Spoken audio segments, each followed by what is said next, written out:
Santos, eu sou catarinense, sou economista, tenho uma especialização também em gestão estratégica e liderança global pela Universidade da Califórnia de San Diego. Além disso, eu sou terapeuta comportamental, sou diretor e instrutor nível pleno do Instituto de Albuquerque, que é responsável pelo método de Napoleão Hill no Brasil e em todos os países da língua portuguesa. Eu vou falar para vocês aqui hoje sobre as leis do triunfo e como elas se aplicam na vida organizacional e no sucesso das pessoas. Para falar das leis de Napoleão Hill, é importante nós entendermos o contexto em que elas se apresentaram para o mundo e para as pessoas. Tudo começou quando um homem, um milionário americano, ele tinha se tornado o homem mais rico do mundo naquela ocasião, início do século XX, e mesmo vindo de uma classe pobre, e ele tinha uma curiosidade. Ele queria saber o porquê que algumas pessoas se destacam no mundo dos negócios. Por que algumas pessoas recebem os holofotes do sucesso? O que mais chamava a atenção? O que mais chama a atenção das pessoas que têm sucesso? O que atrai essas pessoas? Então ele elaborou uma estratégia. Ele decidiu que iria contratar alguém para estudar as pessoas de sucesso. Então, dentre todas as pessoas que apareceram, ele acabou contratando um jornalista recém-formado que apareceu para fazer uma entrevista a ele. Durante 3 dias, ele acabou entrevistando esse jornalista e contratou esse jornalista para estudar o clube das pessoas milionárias, o clube das pessoas bem-sucedidas naquela época. Esse jornalista chama-se Napoleão Hill. Para a gente encurtar a história aqui, Napoleão Hill dedicou 20 anos da sua vida pesquisando mais de 16 mil empresários. Ele dedicou a vida a estudar 500 das maiores fortunas americanas.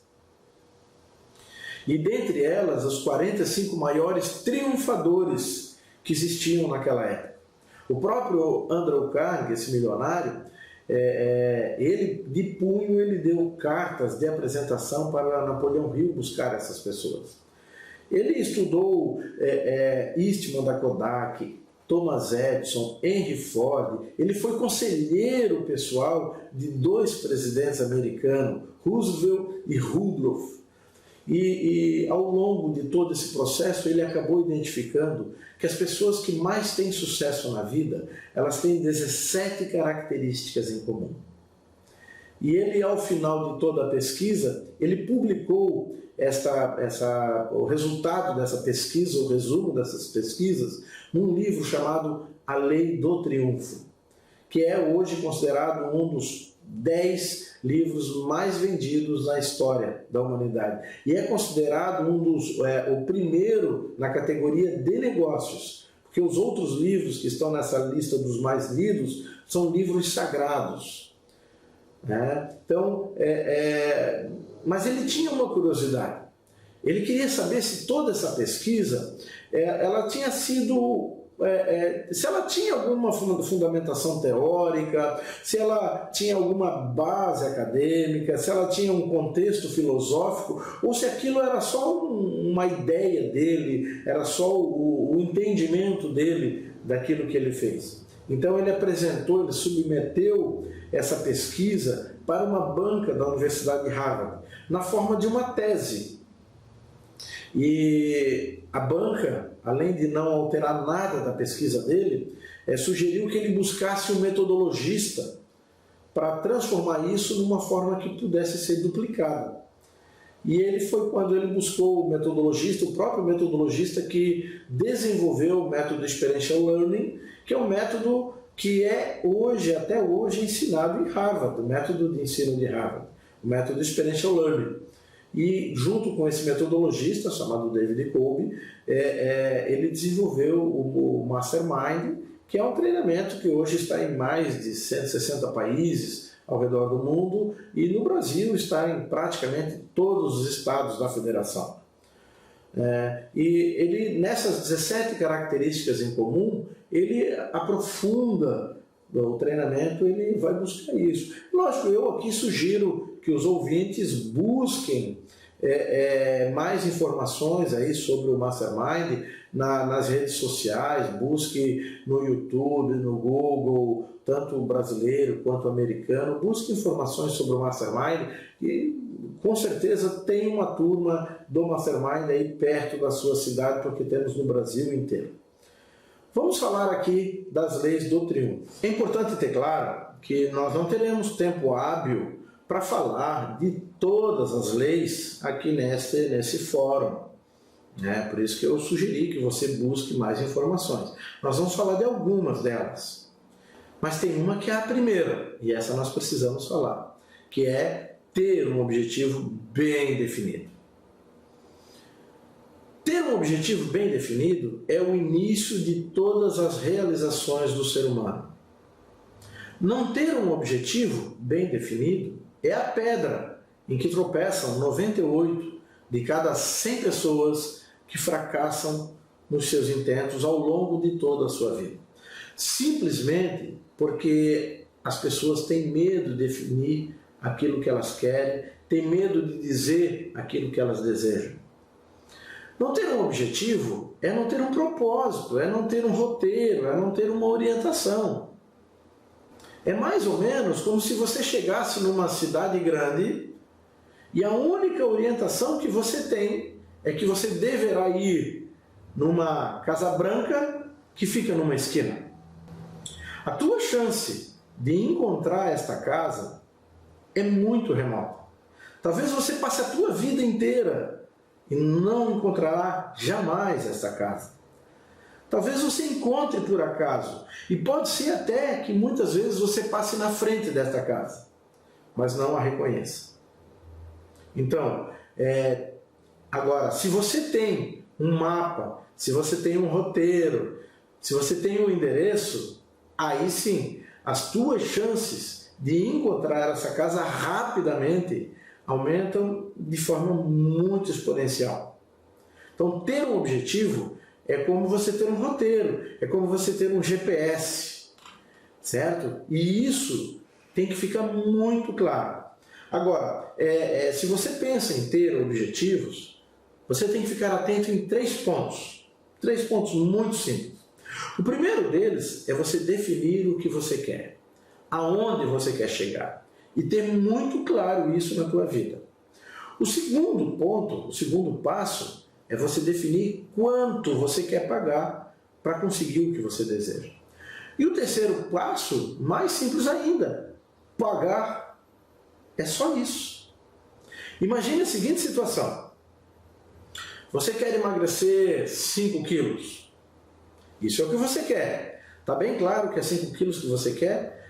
Está bem claro que é emagrecer que você quer? Ok.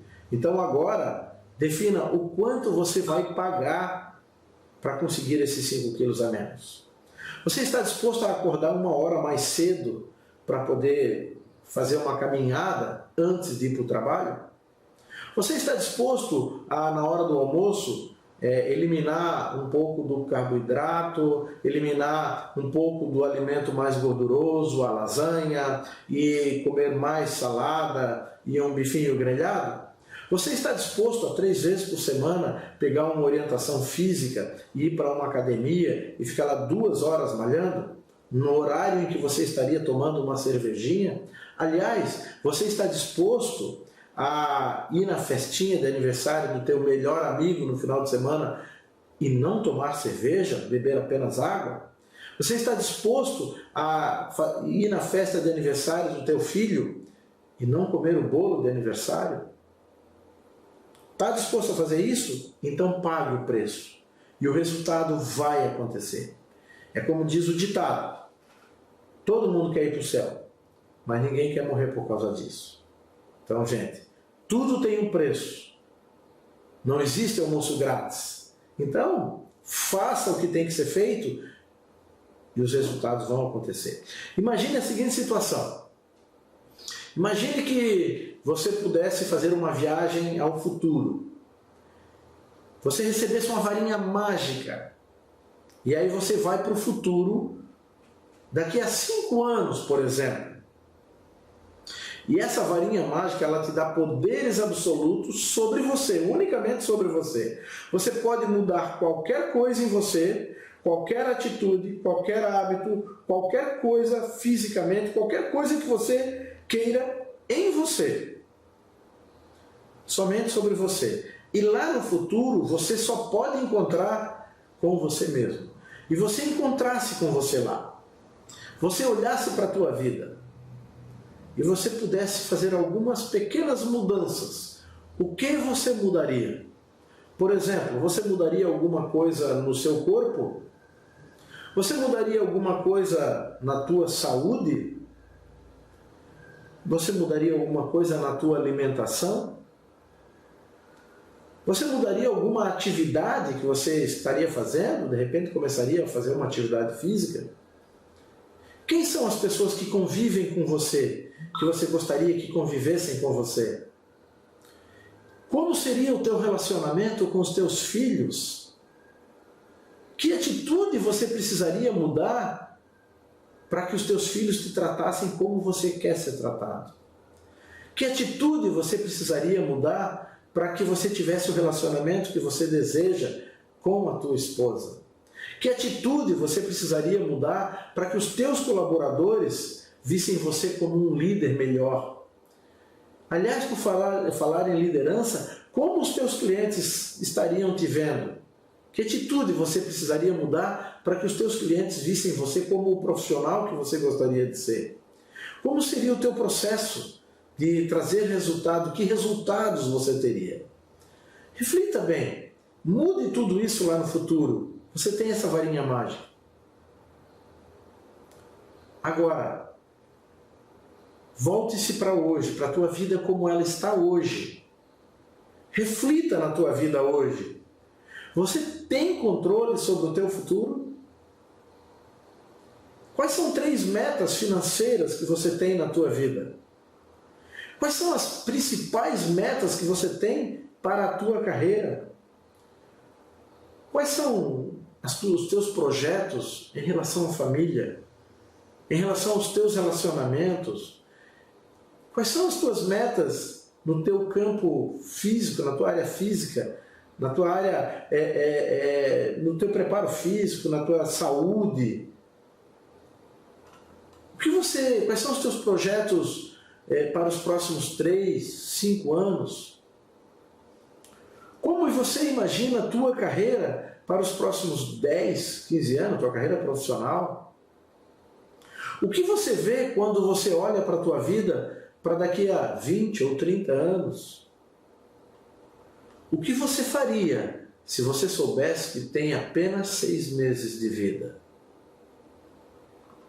Aristóteles, há muitos séculos atrás, ele já dizia que ninguém vai atingir um alvo que não está vendo.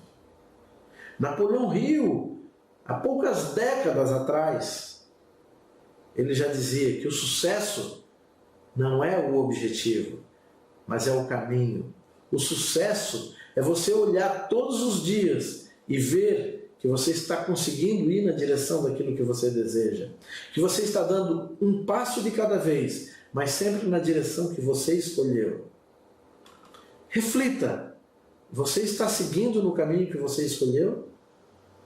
Porque de nada adianta uma caminhada se eu não sei para onde, se eu estou indo para o caminho errado. Comece do princípio, define objetivos. Vamos ao segundo princípio que nós vamos falar. A construção do Mastermind. Para a gente entender este princípio, é importante a gente entender a origem desse princípio e o que significa esse conceito. A construção do Mastermind, ele é um conceito que já vem sendo estudado nos Estados Unidos desde a criação dos Estados Unidos. Naquela época, naquele contexto histórico, os Estados Unidos ele era dividido em 13 colônias. E era capitaneado por 56 generais. Esses 56 generais, e pelo destaque que eles tinham naquele momento histórico, eles eram chamados de masterminds, certo? Como conceito de negócio, ele designa, ele é uma expressão que é utilizada hoje para designar as pessoas que se destacam nas suas áreas de atuação. Certo? Então, vamos dizer assim, um mastermind na área dos esportes. Pelé, por exemplo, do futebol. Se a gente colocar um mastermind da Fórmula 1, por exemplo, Ayrton Senna. Se nós colocarmos um mastermind empresarial, Antônio Hermílio de Moraes. Então, o mastermind é aquela pessoa que consegue agregar as outras pessoas em torno de um objetivo comum. Mastermind é aquela pessoa que se destaca naquilo que ela faz, certo? E agora, como princípio filosófico, que é o fórum desse momento, Mastermind é a construção de uma aliança harmoniosa, amigável, de mentes diferentes em torno de um objetivo comum. Esta fusão de mentes diferentes em torno de um objetivo comum, ela é superior, ela gera uma química mental que é superior a todas as mentes envolvidas nessa harmonia, nessa união de mentes. Esta fusão de mentes é o que se chama de mente mestra, que é a união de duas ou três mentes, duas ou mais mentes, na harmonia de pensamentos, novamente repetindo, em objetivos, com um objetivo comum de contribuírem umas com as outras. Esta harmonia de pensamento, Napoleão Hill chama de inconsciente coletivo, ou mentes em sinergia, mentes funcionando junto. Alguns exemplos dessa química mental, dessa fusão de mentes, por exemplo, casais que se unem harmoniosamente de tal forma que ao longo das suas vidas constroem uma união saudável, uma união alegre, uma união feliz e que depois duplicam isso para os filhos, para os netos e constroem uma família unida, uma família forte. Um outro exemplo são empresários, empreendedores. Eles conseguem gerar uma união de mentes com alguns colaboradores, uma união de mentes tão fantástica que esses colaboradores acabam ficando na empresa pela vida inteira. E dão a vida, vestem a camisa. Eu gosto até de usar um termo, eles não vestem a camisa, eles tatuam a logomarca da empresa na sua pele. Isso é a construção do Mastermind. Mas existem alguns que são bem famosos, que nós podemos comentar. Por exemplo, Ford, Edison e Firestone, eles se uniram para construir talvez um dos maiores masterminds corporativos que nós temos até hoje, que é a indústria automobilística. O motor de Ford, a elétrica de Edison, o pneu de Firestone, se uniram, trocaram ideias e construíram esse império que todos conhecemos como indústria automobilística. Gandhi construiu uma fusão de mentes com mais de 200 milhões de indianos, todos unindo mentes num único objetivo. Jesus Cristo, com os 12 apóstolos, ele criou talvez um dos maiores masterminds da história. Mesmo depois da sua morte, onde se imaginou que o mastermind seria quebrado, não. Ele mostrou que estava tão consolidado, tão forte aquele mastermind, que já ultrapassou a casa dos 2000 anos desse mastermind. Então, reflita, quando se refere a relacionamentos, a união de mentes com outras pessoas, você consegue atuar em projetos em pé de igualdade com pessoas que são hierarquicamente superiores a você? Ou pessoas que são hierarquicamente abaixo de você? Você consegue atuar com pessoas que têm pensamentos diferentes do teu? Os teus pensamentos, usualmente, que você usa, eles produzem uma boa energia nos grupos? As tuas ideias, os teus pensamentos, eles são incorporados pela tua família? Você consegue articular as pessoas, convencer as pessoas em torno das tuas ideias? Como é que está a tua habilidade em alinhar os teus projetos, os teus objetivos com os objetivos da tua equipe? Como é para você criar mentes harmoniosas em torno de objetivos? Você tem pessoas com as quais você se reúne para trocar objetivos, para trocarem ideias uns com os outros? Napoleão Hill dizia que as pessoas que conseguem criar essa fusão de mentes são pessoas que conseguem se destacar em suas áreas de atuação. Então aqui, gente, a dica desta lei do êxito é: busque pessoas que possam contribuir com as tuas ideias e contribua você também com as ideias delas. Troquem ideias sempre buscando harmonia e crescimento entre todas as pessoas de um grupo, e se construirá, se formará um mastermind que é superior à mente de todas as pessoas juntas. Agora vamos falar sobre um terceiro item, que é a lei que fala sobre confiança em si mesmo. É importante nós termos bem claro que a nossa vida é resultado dos nossos pensamentos, daquilo que nós criamos na nossa mente. Napoleão Hill diz assim: você pode fazer qualquer coisa que você queira, se você acreditar que você pode. Mas para isso, você vai precisar enfrentar a criatura mais poderosa do universo: você. O processo de evolução do ser humano, ele é baseado na dominação do mais fraco pelo mais forte. E por causa disso, a pessoa vive com medo de ser atacada, de ser devorada. Como é que surge esse medo? Em qualquer coisa na vida.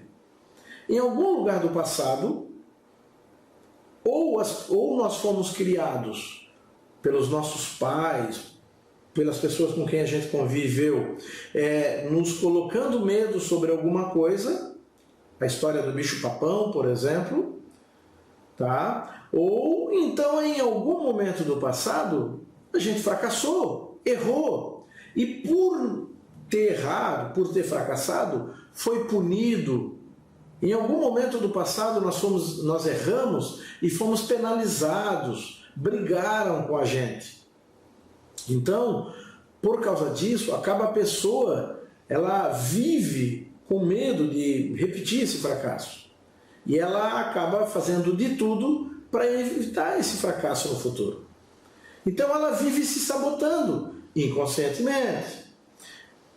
Ela não assume riscos, ela procura sempre estar dentro da zona de segurança, ela tem dificuldade de tomar decisão, e aí ela acaba assumindo o medo dela, que cada vez se torna mais aparente. Por isso que algumas pessoas passam a vida inteira de forma limitada. Ela acaba cheia de frustrações, porque o fracasso dói e ninguém gosta de sentir dor. Agora, quem acredita em si, acredita no seu próprio potencial, que acredita nos seus objetivos, são pessoas que se perdoam pelos seus erros. Eles sabem que errar é uma coisa inerente ao ser humano. Ele não se castiga, ele não se penaliza por ter errado ou por ter fracassado. Ele sabe que um erro e um fracasso é só mais uma tentativa que não deu certo. E ele sabe que precisa continuar tentando. Napoleão Hill identificou 6 medos que fazem com que o ser humano fique mais fraco. São eles: o medo da pobreza, o medo da velhice, o medo da crítica, o medo da solidão, o medo das doenças e o medo da morte. O que nós precisamos fazer é estudar cada um desses medos e investigar qual desses medos nos impede de ir adiante. Nós precisamos fazer isso. Então, reflita, uma reflexão rápida. Você gosta de se ver no espelho? Como você reage quando as pessoas criticam, quando as pessoas emitem opiniões diferentes da tua? Como você reage quando comete erros? Como é para você, por exemplo, tomar decisões rápidas? Como é para você ter que se justificar o tempo inteiro? Sabe aquelas pessoas que cada coisa que faz diz, ai desculpa, ai desculpa. Como é que você se sente quando pensa no sucesso ou no fracasso? Como é para você falar em público? Como é que você encara os 6 medos do ser humano no teu dia a dia? Como você se preocupa com o que os outros pensam a teu respeito? Eu lembro que um aluno, certa ocasião, numa aula que eu fui dar de oratória na pós-graduação, e o aluno, ele chegou, por mais que tinha lá 20 cadeiras, que era o número de alunos, 20 alunos, e ele tinha as 20 cadeiras, ele pegou uma da cadeira e foi lá para o canto da sala, lá no finzinho. E aí eu fui perguntar para ele por que ele levou a cadeira. E ele disse assim, não, é porque eu aprendo melhor quando eu fico de longe, só observando. E no final da aula ele disse, se eu tivesse ficado lá, eu não teria me divertido tanto, eu não teria aproveitado tanto a aula, porque eu ia ficar só observando. Então pense você, como é para você ter medo? Porque as pessoas que sabem da importância da autoconfiança, elas sentem medo, mas elas vão em frente. Elas não desistem nunca. Pense você, encare o teu medo. Agora, nós vamos falar sobre uma outra lei do êxito, que é iniciativa e liderança. A melhor definição já encontrada para a liderança é influenciar pessoas. E a iniciativa é a base onde se constrói a liderança. Esses dois termos, eles vivem juntos. E é impossível que haja liderança sem uma boa dose de iniciativa. O líder, ele está sempre sendo observado. A fala, o sorriso, as ações e as atitudes do líder, elas são copiadas e elas movimentam as pessoas em alguma direção. Então, o entusiasmo e a energia do líder vão motivar, vão estimular e vão desenvolver as pessoas e também os negócios, certo? Com isso, vai se deslocar bem, vão gerar negócios, vão gerar trabalhos, vão estimular, vão vitalizar a sociedade. E é aqui que a iniciativa do líder começa a aparecer, tomando lugar na sociedade, impulsionando o progresso. Agora, o maior desafio do líder é a liderança interna. Mas ele precisa, lógico, ele precisa lidar com os vícios dele, ele precisa lidar com a soberba, com o autoritarismo, com a vaidade e também com a solidão. Por quê? Porque quanto mais alto sobe o líder, mais longe das pessoas ele vai estar. Por isso que o líder precisa ter uma visão, ele precisa ter um direcionamento. Mas ele também precisa gostar de gente, ele precisa dar a cara para bater, ele precisa se expor, apanhar, sofrer. E depois disso tudo, ainda precisa descer os degraus da escada, ir lá comemorar com o pessoal, vibrar, dividir os louros da vitória com a equipe. Então, nesse contexto, reflita. Como é que está a tua habilidade para agregar as pessoas em torno de uma ideia? Como é que está a tua habilidade para gerar resultados dentro do teu grupo? Você consegue transmitir confiança ao tomar decisões? Você consegue ouvir críticas sem ressentimentos? Você se magoa quando alguém faz alguma coisa errada? Você assume a responsabilidade dos erros dos teus liderados? Você sabe reconhecer a habilidade de cada um dos membros da tua equipe? Você assume os riscos da tua posição? São questões que você tem que estar o tempo inteiro pensando, porque a tua equipe está te observando, está te copiando. Hoje em dia, uma das questões mais polêmicas sobre liderança é se o líder nasce pronto. Se ele nasce pronto ou não. Eu costumo dizer o seguinte, existe uma predisposição genética para a liderança? Existe, com certeza. Mas isso não dá garantia de que a pessoa será um bom líder. Na prática, o que a gente vê, tá, até porque se fosse assim, ó, se essa disposição genética fosse verdadeira, vamos imaginar assim, o filho de um atleta seria um atleta, o filho de um professor seria um professor. Ok? Agora, na prática, o que a gente vê é o contrário. Se um atleta, se um filho, ele cresce, ele vai crescendo ao longo da sua vida e vê o pai apaixonado, motivado, praticando algum esporte, há uma tendência de que o filho também se apaixone por aquele mesmo esporte.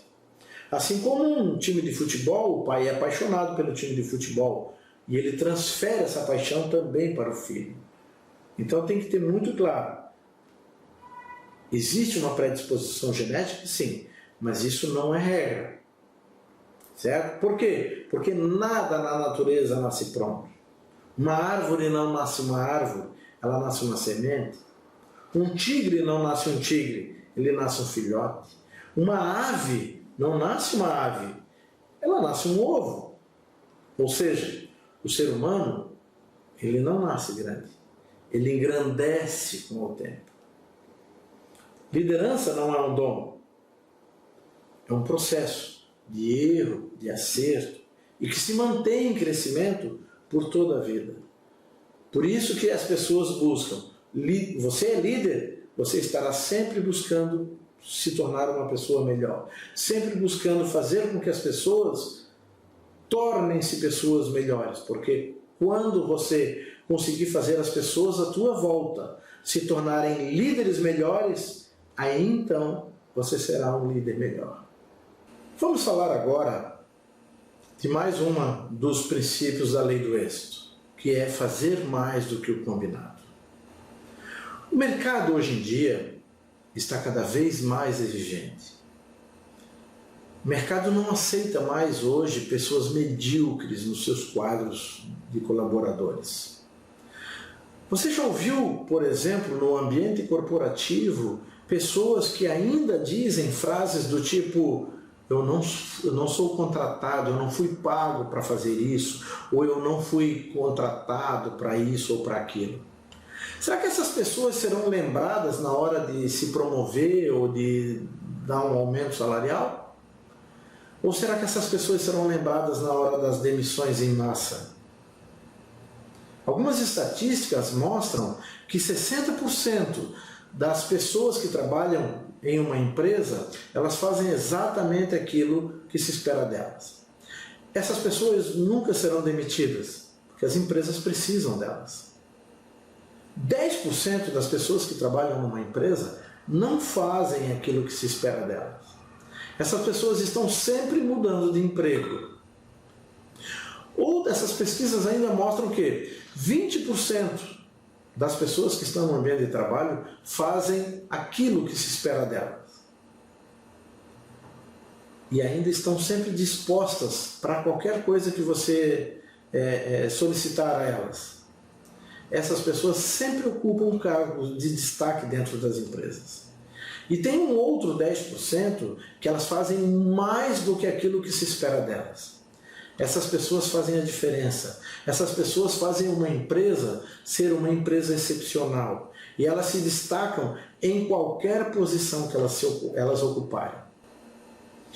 Se você estiver disposto a fazer mais do que as pessoas pagam você para fazer, em algum momento você está ganhando mais do que aquilo que você está disposto a fazer. O mundo está repleto hoje em dia de talentos, de pessoas que acreditavam que apenas o talento iria transformá-las em pessoas excepcionais. No entanto, o talento pode até te abrir uma porta, mas ele não vai te projetar, ele não vai fazer você se destacar. O talento apenas vai te destacar por um pequeno período. O futebol é um exemplo disso. Cheio de jogadores talentosos que conseguem ir para uma posição, para um time de destaque. A porta foi aberta, mas eles não conseguem passar daquilo. Logo o talento se apaga, o brilho começa a fuçar. Por quê? Porque as pessoas comuns só fazem aquilo pelo qual elas foi combinado com elas. E os grandes campeões, eles fazem muito, mas muito mais do que aquilo que se espera deles. Alguns exemplos disso, por exemplo, Zico. Zico considerado um dos maiores batedores de falta do futebol brasileiro. Quando terminava o treino, ele pegava a camisa dele, colocava pendurado na trave do futebol e ele ficava treinando mais 2 horas bater falta. Ele não queria fazer gol, ele queria acertar a camisa. Isso é fazer mais do que o combinado. Oscar, do basquete. Tá? O Oscar, quando terminava o jogo, ele pagava do bolso dele aqueles rapazes para ficar buscando as bolas, e o treino pessoal dele terminava depois que ele fazia 1000 cestas. Depois as pessoas admiravam ele porque ele tinha uma mão certeira. Como diz ele tem uma mão treinada. Ayrton Senna, quando todo mundo saía da pista porque começava a chover, ele entrava na pista e ficava treinando. Quanto mais chuva desse, mais ele treinava. Com pista seca e um carro equilibrado, disse ele em certa ocasião, qualquer um pode ser campeão. São as adversidades que nos tornam diferentes das pessoas. Na minha juventude, eu tive um professor de arte marcial que ele era muito exigente com a gente. E eu lembro que pelo menos 2 vezes por semana, no final do treino, que durava 3, 4 horas, nós fazíamos 1000 abdominais. E eu lembro certa ocasião que ele, quando estava quase finalzinho dos 1000, todo mundo ofegante, louco para chegar nos 1000, ele diz assim, vamos até 1500. E todo mundo, a reação foi, não, deu, tal. Mas fomos indo, todo mundo tinha medo de parar. E fomos indo, cada um foi indo até o máximo que dava. E passou nos 1500, ele chegou, vamos até os 2000. E todo mundo foi indo, e aos pouquinhos um foi parando, e outro foi desistindo, e outro foi desistindo. E daqui a pouco tinha 1800, já tinha chegado no 1800, todo mundo tinha parado, menos ele. E ele foi sozinho até 2000. E quando terminou, ele sentou novamente, ofegante, sim, olhou para todo mundo e disse assim, gente, eu nunca vou pedir para vocês fazerem algo que eu não seja capaz de fazer. Gente, os grandes líderes, eles dão exemplo. Eles pedem, eles fazem mais do que as pessoas esperam deles. Então, faça a seguinte reflexão.